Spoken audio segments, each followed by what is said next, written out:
और ये insulin resistance जो होता है ये क्या होता है? कुछ स्पेसिफिक लोग होते हैं जो इंसुलिन से रेजिस्टेंस होते हैं? ये जो इंसुलिन रेजिस्टेंस कंडीशन है वो हम उन लोगों में देखते हैं जिनमें या तो बॉडी वेट ज़्यादा है, लाइफस्टाइल सेडेंटरी है, जो फास्ट फूड जैसे आजकल बहुत खाया जाता है उस तरीके के फूड, स्वीट्स बहुत खाते हैं, मीठा फूड बहुत खाते हैं, स्ट्रेस ज़्यादा है, स्लीप साइकिल बहुत ज़्यादा डिरेंज्ड है, which is very common now. समझ सकते हैं अर्ली वार्निंग साइंस जो हमारी बॉडी एज अ सिग्नल दे रही होती है कि आप इंसुलिन रेजिस्टेंस पर बढ़ रहे हैं।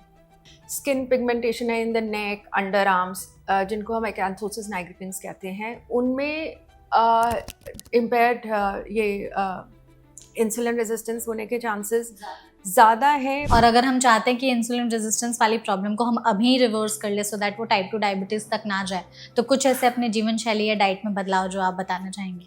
अगर आप किसी से फ़ोन पे बात कर रहे हो या आप स्क्रॉल कर रहे हो, एनी ऑफ द वॉक कर लीजिए। हाँ, walk, okay, increase your movement. जो हमारा आइडियल होना चाहिए वो होना चाहिए at least 150 minutes in a week, तो आप उसको 30 स्लोली एंड ग्रेजुअली, अगर आप 10 मिनट्स भी हर मील के बाद कर रहे हैं, then also it becomes 30 minutes. हाँ। छिलके वाली दाल खाएं, चने खाएं, जो वेजिटेरियन है वो सोया खाएं, जो नॉन वेजिटेरियन है उनके लिए तो चिकन, अंडा, प्रोटीन का गुड सोर्स है ही। कोई ऐसा है कि हमने कितने % अपना वजन कम किया तो इंसुलिन रेजिस्टेंस की प्रॉब्लम थोड़ी हमें हेल्प मतलब उसमें कम में मदद मिलेगी? देखिए, even 5 to 10% weight loss makes a difference. ठीक है। अगर आप 5 से 10% भी अपना वेट वजन लॉस कम करते हैं, वजन कम करते हैं, तो उससे भी आपका ग्लूकोज मेटाबॉलिज्म पे इफेक्ट करता है, इंसुलिन रेजिस्टेंस इम्प्रूव करता है।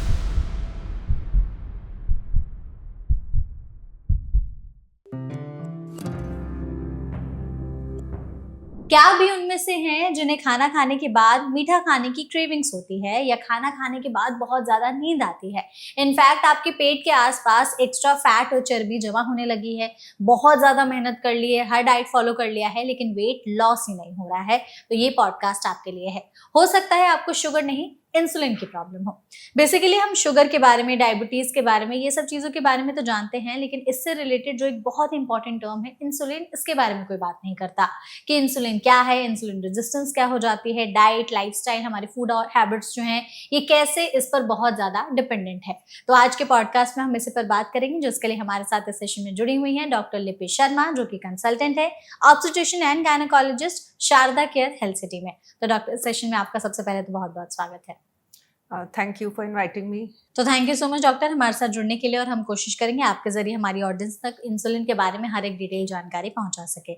हम पॉडकास्ट की शुरुआत भी इसी से ही करते हैं कि अगर हमें समझना हो कि ब्लड शुगर, डायबिटीज या इंसुलिन में क्या डिफरेंस है, तो हम इसको कैसे समझेंगे? इंसुलिन एक हार्मोन है जो हमारी बॉडी में पैनक्रियास प्रोड्यूस करता है और जो ग्लूकोज मेटाबॉलिज्म के लिए बहुत ज़रूरी होता है। Glucose is the main source of energy in our body, और इंसुलिन जो है वो एक की तरह है, जो रिसेप्टर्स जो हमारी बॉडी के सेल्स पे होते हैं उसमें फिट होता है और गेट खोलता है, जिससे ग्लूकोज जो है वो सेल के अंदर जाते हैं ताकि सेल यूटिलाइज उस ग्लूकोज को कर सके एनर्जी प्रोड्यूस करने में। डायबिटीज़ एक डिजीज़ है जो ग्लूकोज के मेटाबॉलिज्म खराब होने की वजह से होता है, और क्योंकि इंसुलिन ग्लूकोज मेटाबॉलिज्म के लिए ज़रूरी होता है, इसलिए ये तीनों चीज़ें बहुत इंटर रिलेटेड हैं। बिल्कुल। और ये इंसुलिन रेजिस्टेंस जो होता है ये क्या होता है? कुछ स्पेसिफिक लोग होते हैं जो इंसुलिन से रेजिस्टेंस होते हैं, या क्या है इस टर्म ऑफ का कोर्स, मतलब? इंसुलिन रेजिस्टेंस एक कंडीशन होती है जिसमें हमारी बॉडी की सेंसिटिविटी टू इंसुलिन कम हो जाती है। उसमें जैसे कि मैंने बताया कि इंसुलिन को अगर हम की मान के चलें और उसके रिसेप्टर्स जो सेल पे हैं उन्हें हम लॉक मान के चलें, तो ये मान लीजिए कि जो वो की है वो सब लॉक्स में सही ढंग से नहीं लग रही है, तो लॉक या तो आधा खुल रहा है या पूरा खुल रहा है, जिसकी वजह से ग्लूकोज सेल के अंदर नहीं जा पा रहा। जब ग्लूकोज सेल के अंदर नहीं जाता तो मतलब जो सर्कुलेटिंग ग्लूकोज है बॉडी में वो बढ़ जाता है, और ये ही विद टाइम प्री डायबिटिक और डायबिटिक स्टेट को लीड करते हैं। ओके, ठीक है। और ये जो इंसुलिन रेजिस्टेंस कंडीशन है वो हम उन लोगों में देखते हैं जिनमें या तो बॉडी वेट ज़्यादा है, लाइफस्टाइल सेडेंटरी है, जो फास्ट फूड जैसे आजकल बहुत खाया जाता है उस तरीके के फूड, स्वीट्स बहुत खाते हैं, मीठा फूड बहुत खाते हैं, स्ट्रेस ज़्यादा है, स्लीप साइकिल बहुत ज़्यादा डिरेंज्ड है, which is very common nowadays. हम लोग अक्सर सुनते हैं ना डॉक्टर कि कुछ भी खाना खाते हैं तो हमारे ग्लूकोज लेवल्स बढ़ जाते हैं या कम हो जाते हैं, तो इसमें इंसुलिन का क्या रोल होता है? यस, एक्चुअली जिन लोगों में इंसुलिन सही मात्रा में प्रोड्यूस होता है या जिनमें इंसुलिन रेजिस्टेंस नहीं है इन अ वे, उनमें ग्लूकोज हाई और ग्लूकोज लो जैसी चीज़ नहीं होती है। ग्लूकोज हमारी बॉडी में एक रेंज में होता है और अगर हमारी बॉडी के इंसुलिन फंक्शंस ठीक हैं तो वो ग्लूकोज उसी रेंज में मेंटेन रहता है। जिन लोगों में इंसुलिन का प्रॉब्लम नहीं है या ग्लूकोज मेटाबॉलिज्म का प्रॉब्लम नहीं है, उसमें उनमें जो ग्लूकोज लेवल है वो बॉडी एक होम्योस्टेटिक स्टेट में मेंटेन करके रखती है। हमें समझना हो कि कौन से ऐसे लोग हैं जिनमें ये इंसुलिन वाली जो प्रॉब्लम है वो ज़्यादा हो सकती है, कुछ ऐसे हैं सेट ऑफ लोग? ऑफ कोर्स, जैसे हमने पहले बताया कि जो लोग ओवरवेट होते हैं उनका लाइफस्टाइल सेडेंटरी है, जिनको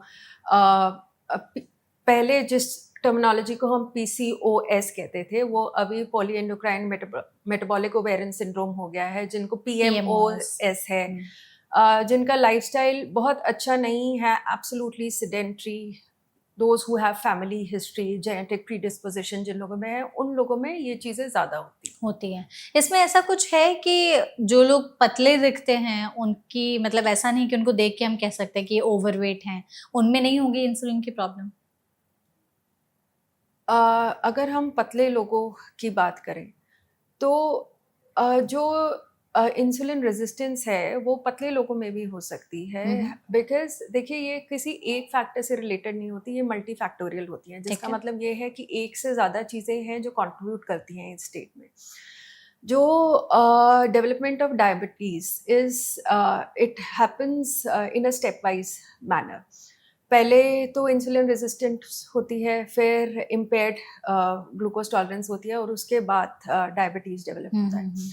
और अभी हम जैसे बात करते हैं पतले लोगों की, तो मल्टी फैक्टोरियल जब हम बोलते हैं और हम बोलते हैं कि more than one factor leads to the development of this state, तो पतले लोगों की भी लाइफस्टाइल कैसी है, उनकी फैमिली हिस्ट्री कैसी है, जेनेटिक प्रीडिस्पोजिशन है या नहीं, वो कितना क्रैप फूड खाते हैं जनरल लैंग्वेज में अगर बोला जाए, तो उन सब चीज़ों पे ये डिपेंड करती है। And in fact these are the patients who are challenging to manage.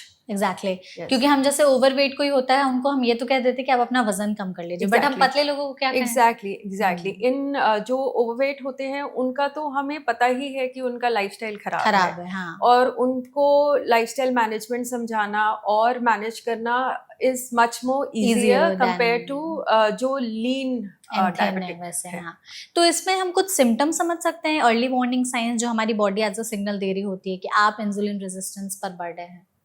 देखिए, actually as such there are no signs or symptoms for that fashion, because insulin जो रेजिस्टेंस स्टेट होती है उसमें इंसुलिन रेजिस्टेंस में ये body का mechanism होता है कि जब इंसुलिन रेजिस्टेंस डेवलप कर रही है तो कॉम्पनसेटरी इंसुलिन ज़्यादा प्रोड्यूस हो रहा है सो दैट बॉडी का ग्लूकोज लेवल मेंटेन करके रहे, उसे ऊपर ना जाने दे। मतलब नेचर ऐसा है कि वो सबसे पहले चीज़ों को बैलेंस में बना के रखने की कोशिश करता है अपने आप से, तो हमारी बॉडी भी उसी तरीके से एक्ट करती है कि जब हमारी बॉडी में इंसुलिन रेजिस्टेंस डेवलप हो रही होती है, उसमें ग्लूकोज बढ़ता है तो कॉम्पनसेटरीली इंसुलिन ज़्यादा प्रोड्यूस होता है।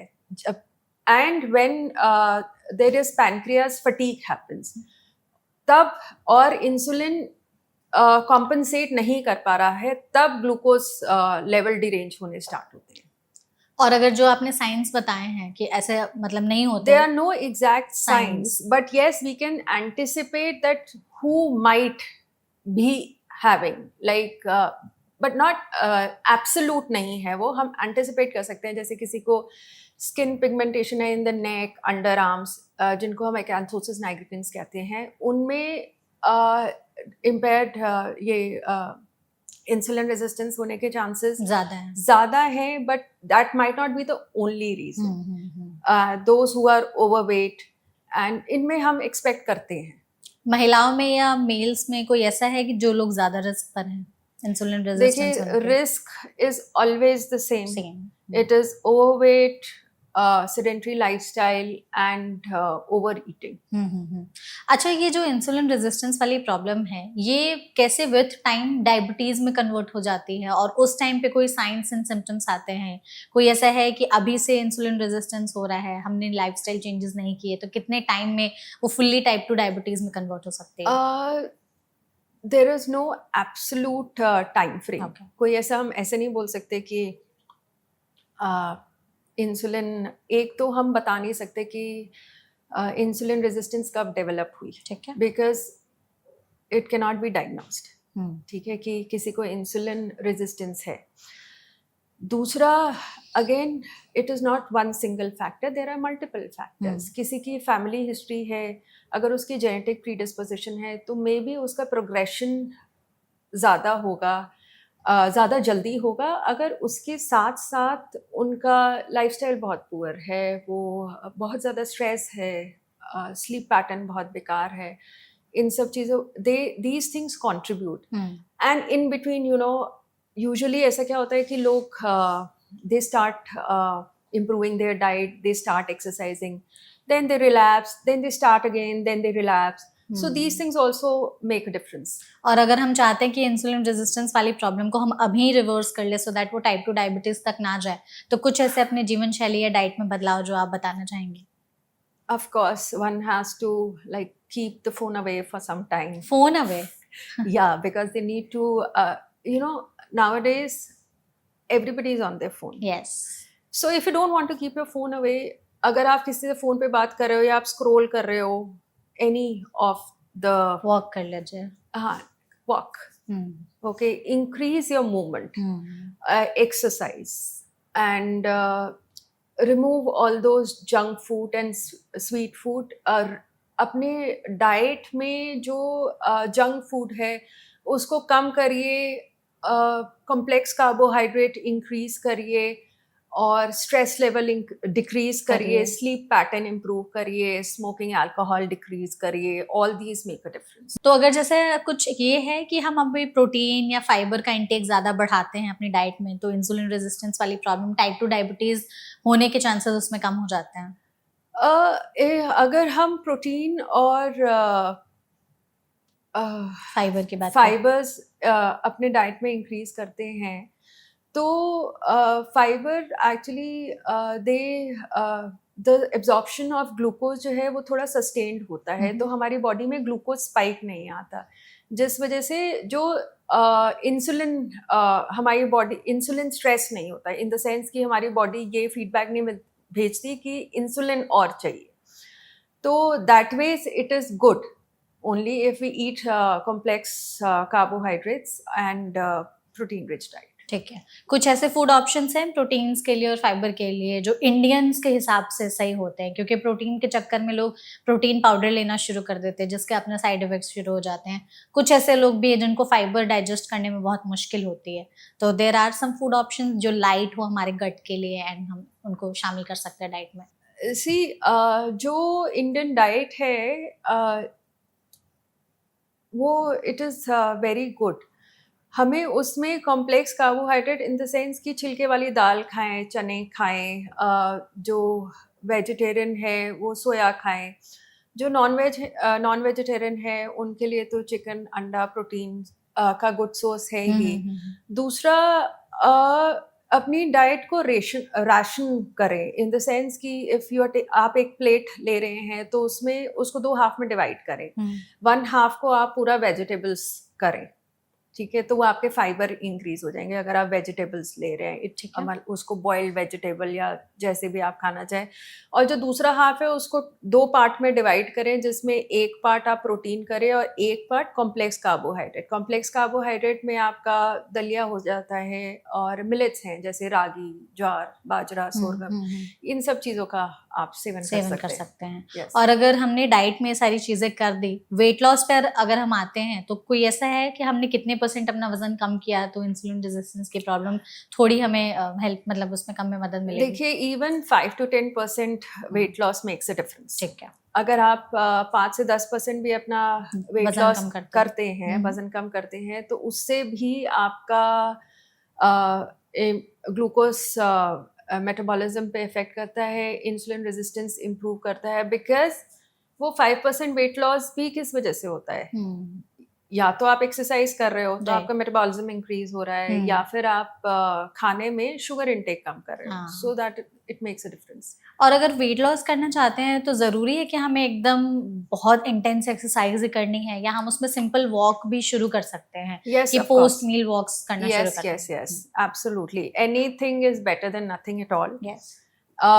Initially हम ये नहीं एक्सपेक्ट करते कि एक्चुअली हम यही एक्सपेक्ट करते हैं कि हम चलना शुरू करेंगे और चेंजेस हो जाएंगे। यस, बट ये तो एक बहुत ही स्लो एंड स्टेडी प्रोसेस होता है, और सस्टेन करने के लिए we have to start slow only. तो इनिशियली अगर आप हर मील के बाद 10-15 मिनट भी वॉक करते हैं, अपने घर में ही वॉक करते हैं, बाहर भी नहीं जाते हैं, तो वो भी बहुत अच्छा है। जो हमारा आइडियल होना चाहिए वो होना चाहिए at least 150 minutes in a week. तो आप उसको 30 स्लोली एंड ग्रेजुअली, अगर आप 10 मिनट्स भी हर मील के बाद कर रहे हैं, then also it becomes 30 minutes. So उसको आप डिवाइड करें तो 5 days अगर आप मॉडरेट वॉकिंग भी करते हैं, तो that also is better than doing nothing at all, and slowly and gradually you can increase it. Right. इसमें डॉक्टर, अगर हम जानना चाहें कि इस तरह के जो चेंजेस हमने कर लिए, तो कितने चांसेस हैं कि कितने दिनों में हमारा जो इंसुलिन रेजिस्टेंस वाली प्रॉब्लम है वो थोड़ी बहुत सही हो सकती है? कोई ऐसे टेस्ट हैं जो हमें कंफर्म बता सकते हैं कि हमारा पहले कुछ और था और अब थोड़ा कम हो गया है? यू कैन, आप अपना HbA1c लेवल मॉनिटर कर सकते हो, fasting blood sugar, but again I will से कि इंसुलिन रेजिस्टेंस जो स्टेट है उसमें आपको कोई चेंजेस नहीं दिखते। यूजुअली मोस्टली लोगों के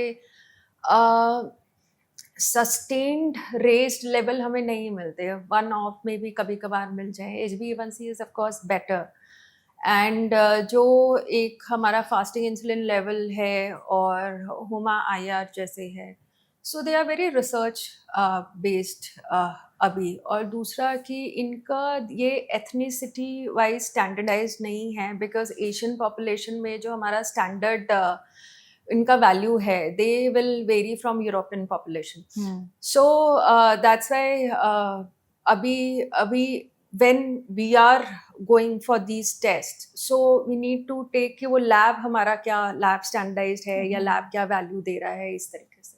और अगर जो HbA1c है, फास्टिंग या रैंडम ब्लड शुगर, या जो आपने एक और टेस्ट बताया, इन सब के हम क्या रीडिंग्स या मार्कर्स देख सकते हैं अपने रिपोर्ट्स में कि इससे ज्यादा डिरेंज वैल्यूज है, इसका मतलब कुछ गड़बड़ है? आई फील आप अपने डॉक्टर को ये डिसाइड करने दें। ठीक है, इट इज ऑलवेज बेटर। इसमें अगर हम इंसुलिन रेजिस्टेंस को थोड़ा सा और ब्रीफली समझने की कोशिश करें, तो कुछ ऐसे स्पेसिफिक खाने हैं जो हमारे ग्लूकोज को ज्यादा बढ़ाते हैं और कुछ कम करते हैं, सो दैट हम उसको कट कर दें अगर हम चाहते हैं तो, कि हम सही से फंक्शन करें? देखिए, एब्सोल्युटली किसी चीज को कट करना इज नॉट प्रैक्टिकल। हाँ, सो आप उसको लिमिट कर सकते हैं, पोर्शन कंट्रोल कर सकते हैं। तो लाइक सॉफ्ट ड्रिंक्स, पिज्ज़ा, मिठाई। अब I will not encourage anyone to have like samosa jalebi daily, ठीक है। सो बट हैविंग इट, उसको 2 हफ्ते में एक बार अगर आप खा रहे हो या महीने में एक बार खा रहे हो, तो that is acceptable for everyone. और कुछ जैसे हम लोग शुगर की आपने बात कही, तो कई लोग ऐसे हैं जिनको शुगर क्रेविंग्स बहुत ज़्यादा होती है कि बात बात पर मीठा खाने की क्रेविंग हो रही है, तो उसमें हमारे पास कुछ ऐसे हेल्दी ऑप्शंस हैं जो हम कंज्यूम कर सकते हैं, रादर दैन कि खा करके अपना ग्लूकोज लेवल हम इतना बढ़ा रहे हैं? You can have sweet potato. Sweet potato, हाँ, और ऑफ कोर्स इन मतलब जिसका मतलब ये नहीं है खूब सारा, यू कैन हैव आधा स्वीट पोटैटो आप खा सकते हो। ठीक है। जो आपने बताया कि कौन से ऐसे स्पेसिफिक फूड्स हैं ग्लूकोज लेवल्स हमारे जो इंक्रीज करते हैं, इसमें कार्ब्स के बारे में भी बहुत ज़्यादा बात होती है कि रोटी है, चावल है या आलू है, इस तरह की चीज़ें भी हमारे ग्लूकोज लेवल्स को बढ़ाती हैं। इनको कम्प्लीटली बंद कर देना चाहिए या थोड़ा मॉडरेशन में लेना चाहिए? ऑफ कोर्स कोई बंद तो नहीं कर सकता, it has to be moderated. तो आप जैसे रोटी है, रोटी में ब्रांड डाल सकते हैं। आटे की रोटी को आप मल्टीग्रेन आटा या रागी आटा या ज्वार आटा से रिप्लेस कर सकते हैं। बॉइल्ड राइस खा सकते हैं, पोर्शन कंट्रोल कर सकते हैं। It is potato may be रोज़ खाने के, जैसे इंडियन डाइट है, इंडियन डाइट में हमारे पास हर सब्जी बिना आलू के इनकम्प्लीट होता है। तो आप हर सब्जी में से आलू हटा सकते हैं। मे बी दोपहर और रात दोनों टाइम आलू गोभी, आलू बीन्स, आलू मटर, इसकी जगह आलू हटा के मिक्स वेज, ठीक है, ऐसा कर सकते हैं। फ्रूट्स के लिए भी हैं कुछ स्पेसिफिक, क्योंकि फ्रूट्स भी मीठे ही होते हैं, तो फिर वो खाएं या नहीं खाएं? Portion control, again I will say portion control. Fruits of course हमारे पास there are such tasty fruits like aam, it is at the head. Aam, lychee, yes, लीची, देयर इज बनाना, पाइनएप्पल है, चीकू है। तो ये इनका शुगर कंटेंट ज़्यादा होता है, but being an Indian it is very difficult कि कोई आम ना खाए। तो portion control is very important. पूरा आम खाने की जगह एक छोटा स्लाइस खा लीजिए। ओके। कुछ ऐसा है कि अगर हमने अभी कुछ ऐसा जंक खा लिया या मीठा खा लिया, तो उसके बाद अगर हम कुछ कड़वा या कुछ ऐसी चीज़ें खा लेंगे तो वो कट डाउन हो जाएगा? Not at all. हाँ, मतलब क्योंकि हमारे यहाँ ऐसा लोगों को लगता है ना कि चलो हमने रात भर जंक खा लिया, सुबह हम करेले का जूस पी लेते हैं, तो कट डाउन हो जाएगा। ऐसा कुछ नहीं है, नथिंग है। आई विल सजेस्ट कि आप सुबह उठ के दौड़ लगाने चले जाइए। अभी जैसे मैंने करेले के जूस की बात की, तो बहुत सारे लोगों के अंदर ये भी धारणा है कि अगर हम कड़वी चीजें खाते हैं, करेला हो गया, लौकी हो गया, तो उससे हमारे जो इंसुलिन रेजिस्टेंस वाली प्रॉब्लम है उसमें राहत मिलेगी, क्योंकि वो डिटॉक्स कर देगा हमारे अंदर की सारी गंदगी को। है ऐसा कि कड़वी चीजें खाएंगे तो सही रहता है? ऐसा नहीं, ऐसा कुछ भी नहीं है। ऐसा भी हो सकता है डॉक्टर कि अगर हमारे जो ब्लड शुगर लेवल्स के रिपोर्ट हैं वो नॉर्मल आए हैं, बट स्टिल हमारे को इंसुलिन रेजिस्टेंस वाली प्रॉब्लम है? यस, दैट इज बिल्कुल ऐसा हो सकता है। बिकॉज जैसे मैंने आपको बताया कि हमारी बॉडी जो है वो तब तक नॉर्मल ग्लूकोज मेंटेन करने की कोशिश करेगी जब तक पैनक्रियास ऑप्टिमम फंक्शन कर रहा है। तो जैसे ही ग्लूकोज लेवल थोड़ा राइज होगा तो बॉडी इंसुलिन लेवल इंक्रीज करेगी ताकि ग्लूकोज को नॉर्मल रेंज में मेंटेन कर सके। तो दैट इज वाई बहुत मुश्किल होता है इंसुलिन रेजिस्टेंस डायग्नोस बताना। और इसमें स्लीप का और स्ट्रेस का कितना रोल होता है? क्या ये मतलब stress have a very important role, because हमारी बॉडी में stress is taken as you know this stress flight और फाइट मैकेनिज्म जो होता है। तो उससे जब भी हमारी बॉडी स्ट्रेस होती है तो दूसरे हार्मोन्स प्रोड्यूस होते हैं, लाइक कॉर्टिसोल एंड एपिनेफ्रीन और इस तरीके के हार्मोन्स जो हमारे ग्लूकोज मेटाबॉलिज्म पे इफेक्ट करते हैं और दे ग्लूकोज को इंक्रीज करते हैं। तो ये सारी चीज़ें जो होती हैं, लैक ऑफ स्लीप मतलब सो ना पाना या कम सोना बॉडी स्ट्रेस की तरह ही परसीव करती है। राइट। मेडिसिन्स कब लेनी पड़ती है इंसुलिन रेजिस्टेंस में? होता है ऐसा क्यों कि आपको इस स्टेज में भी दवाइयों की ज़रूरत पड़ेगी, जैसे मेटफॉर्मिन वगैरह जो दवाइयाँ हैं वो सारी? मेटफॉर्मिन की ज़रूरत पड़ सकती है, बट वो आपके डॉक्टर ही आपको बताएंगे। ठीक है। और इंसुलिन इंजेक्शंस वगैरह जो होते हैं वो तो जब आप दैट इज़ वो डायबिटीज़ को मैनेजमेंट में यूज़ होते हैं, उसका प्री डायबिटीज़ और इंसुलिन रेजिस्टेंस में कोई रोल नहीं है। तो अगर हमें ओवरऑल समझना हो कि इंसुलिन रेजिस्टेंस जो है उसका हमारी बॉडी में क्या ऐसा रोल होता है, हम किस तरीके से इसको या तो रिवर्सल मोड पे ला सकते हैं या रिमिशन मोड पर रख सकते हैं, सो दैट वो प्री डायबिटीज़ या फुल्ली डायबिटीज़ में कन्वर्ट ना हो, तो प्लीज़ आप हमारी ऑडियंस को सजेस्ट करिए कि क्या लाइफस्टाइल चेंजेस करें, डाइट कैसे रखें, कौन सी चीज़ें बंद कर दें, कम कर दें, और कौन सी चीज़ें इंक्रीज करें, सो दैट ये प्रॉब्लम आपको ज़्यादा परेशान ना करे। देखिए, सबसे पहले तो आई विल से एक्सरसाइज। मूवमेंट बहुत ही ज़्यादा ज़रूरी है। चाहे आप घर में मूवमेंट करें, चाहे बाहर मूवमेंट करें, चाहे वॉक करें, चाहे सिर्फ अपर बॉडी मूवमेंट करें। यूजुअली हम बोलते हैं कि आपको बच्चों के लिए आउटडोर प्लेइंग, जो मिडिल एज के लोग हैं उनके लिए walking, exercising, cardio and weight training. And वही चीज़ है थोड़े बड़े वर्ग के लोगों के लिए और उससे बड़े वर्ग के लोगों के लिए योगा, ब्रीदिंग एक्सरसाइज, वॉकिंग। ये चीज़ें बहुत ही ज़रूरी हैं बिकॉज इससे आपका मेटाबॉलिक रेट इंक्रीज होता है और ग्लूकोज का मेटाबॉलिज्म इम्प्रूव होता है। बिल्कुल, तो ये सारी चीजें अगर हम ध्यान में रखते हैं, जैसे सबसे पहले एक्सरसाइज है, उसके हम्म। बाद आपकी डाइटरी डाइट है। हैबिट्स है, उसके बाद आपका स्लीप पैटर्न है हम्म, और डाइट में eat healthy, eat at proper time, undue fasting और डाइट्स जो उन पे ज़्यादा आपको डिपेंड रहने की ज़रूरत नहीं है बिकॉज लॉन्ग टर्म बेसिस पे ये बिल्कुल हेल्प नहीं करते हैं। हाँ। ऐसे लोग होते हैं जो सालों साल डाइट पे रहते हैं और कोई फर्क आप कोई भी चेंज उनमें ऑब्जर्व नहीं करते हैं। तो इसीलिए देर आर ओनली 3 थिंग्स जो आजकल के जनरेशन में, एंड नॉट जस्ट आजकल के generation, in general everyone nowadays भूल गए हैं, जो पहले हम लोग बहुत कॉमनली करते थे। एक तो वॉकिंग, दूसरा healthy diet and early to bed, early to rise. ये चीज बिल्कुल खत्म हो गई है। अब हो गया है कि लेट सो और लेट उठो। जबकि हमें अपना इसी तरीके से मैनेज करना चाहिए कि 10-10:30 तक सो जाएं और सुबह 6 बजे तक उठ। बिल्कुल, मतलब अगर हम अपने बैक टू बेसिक्स जाते हैं तो हमारी ये प्रॉब्लम बहुत हद तक सही हो सकती है। तो आई थिंक इस सेशन में हम लोगों ने जो भी बातचीत की है डॉक्टर, वो हमारी ऑडियंस को समझने में, जानने में बहुत आसानी हुई होगी। थैंक यू सो मच हमारे साथ जुड़ने के लिए और इतनी प्रैक्टिकल इन्फॉर्मेशन हमारे साथ साझा करने के लिए। And thank you so much audience इस वीडियो को यहाँ तक देखने के लिए। अगर आपके मन में इंसुलिन से रिलेटेड कोई और सवाल हैं तो प्लीज आप कमेंट सेक्शन के जरिए पूछिए। ऐसे और भी वीडियोस के लिए फॉलो और सब्सक्राइब करिए एनवीटी लाइफ को। Thank you.